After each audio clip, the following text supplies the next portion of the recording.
สบายดีน้องๆทุกคนตลอดถึงผู้ที่สนใจในการเรียนวิชาเคมีมื้อนี้อาจารย์จะมาสอนวิชาเคมีศาสตร์ชั้นม .7 สอนโดยอาจารย์หงคำทิศศรีดาเนาะสำหรับจุดประสงค์ของอาจารย์จะสอนประกอบมี 1. เพื่อฝึกทักษะในการวิเคราะห์บทโจทย์ให้ออกพร้อมทั้งตอบให้ถูก 100% เนาะสำหรับน้องๆที่กำลังจะจบม .7 จุดประสงค์ที่ 2 เพื่อเฮ็ดให้น้องๆม .7 ได้ชินเคยกับข้อสอบก่อนการสอบเสงจบสั้นจุดประสงค์ที่ 3 เพื่อช่วยเสริมสร้างให้น้องๆที่กำลังจะเสงจบสั้นม .7 ให้ได้คะแนน7ขึ้นเมื่อเนาะ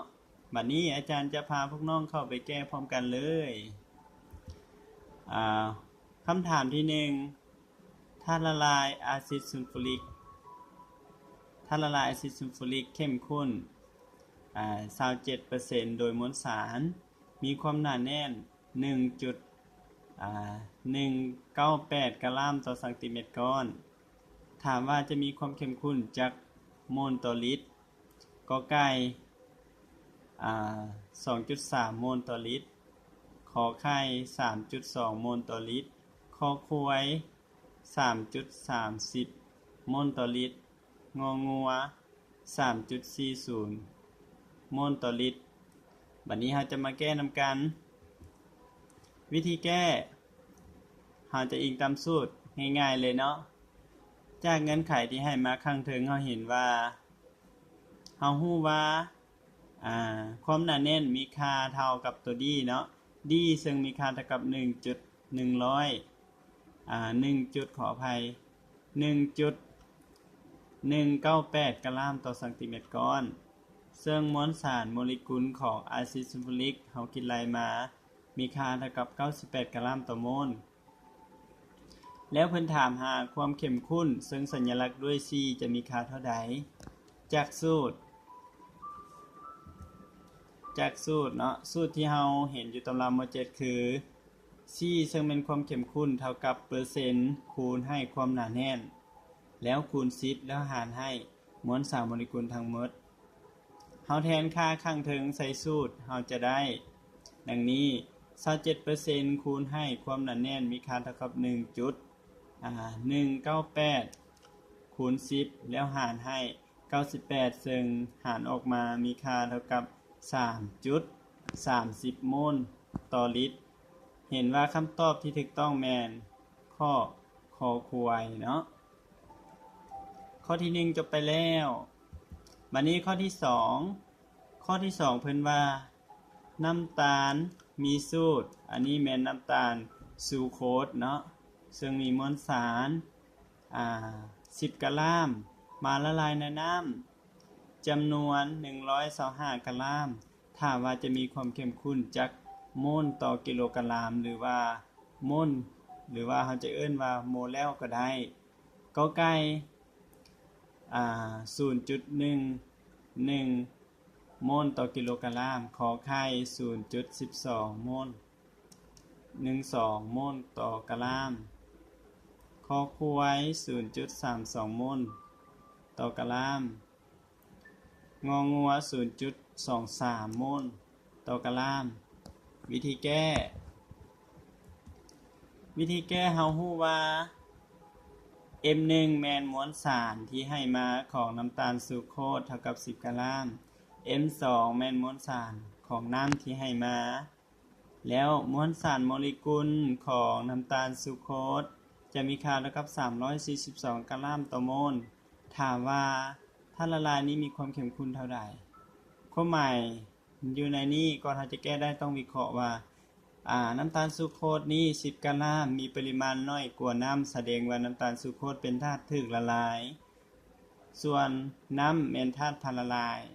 ซึ่งในสูตรของการคิดไล่ธาตุละลายซึ่งมีธาตุถูกละลายและธาตุพาละลายเราจะใช้สูตรตัวนี้เนาะใช้สูตรจากสูตร M ตัวนี้แทนให้โมลแล้วหรือว่าโมลต่อกิโลกรัมมีค่าเท่ากับมวลสารของธาตุถูกละลายคูณ 1,000 แล้วหารให้มวลสารของธาตุพาละลายคูณให้มวลสารโมเลกุลของธาตุถูกละลาย เฮาแทนค่าเข้าไปแทนค่าเข้าไปเฮาจะ10นี้เป็นมวลสารของ M1 เฮาแทนไปแล้วหารออกมาซึ่งมีค่าเท่ากับ 0.23 โมลต่อกิโลกรัมแสดงว่าคำตอบที่ถูกต้องคือข้ององัวเนาะบัดนี้เข้าไปแก้ข้อที่3ข้อที่3เพิ่นว่าธาตุละลายชนิดหนึ่งประกอบมีน้ำ36กรัม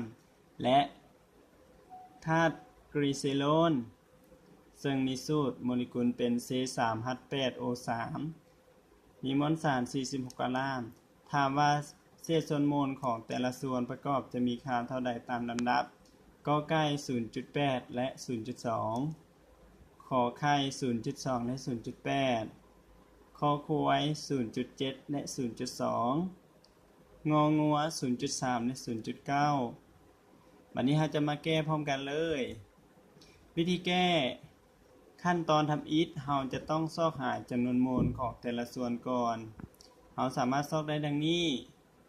จำนวนโมลของธาตุใดหนึ่งเท่ากับมวลสารกะลามหารให้มวลสารโมเลกุลซึ่งมวลสารของน้ำที่เขาเจ้าให้มาแม่น36กะลามมวลสารโมเลกุลของน้ำมีค่าเท่ากับ18กะลามต่อโมลกะลามกับกะลามตัดกัน36หาร18ออก2โมลบัดนี้ซอกจำนวนโมลของธาตุกรีเซโลน C3H8O3 ก็มีค่าเท่ากับมวลสารของ M น้อยหารให้มวลสารโมเลกุลหรือว่า M ใหญ่46หารให้92ออก 0.5 บัดนี้เฮารู้จำนวนโมลของ2ธาตุแล้วเฮาจะไปซอกหาเศษส่วนโมลได้ดังนี้ซอกหาเศษส่วนโมลบัดนี้จากสูตร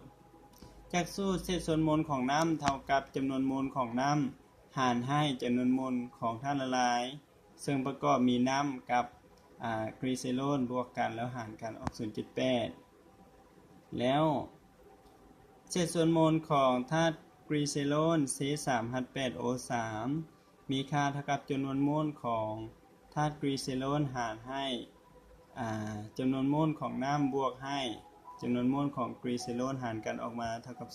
0.2 แสดงว่าคำตอบที่ถูกต้องคือข้อกอไก่เนาะขอขอบใจที่น้องๆรับชมหวังว่าจะเป็นประโยชน์แก่น้องๆขอให้น้องๆติดตามคลิปในตอนต่อไปขอขอบใจ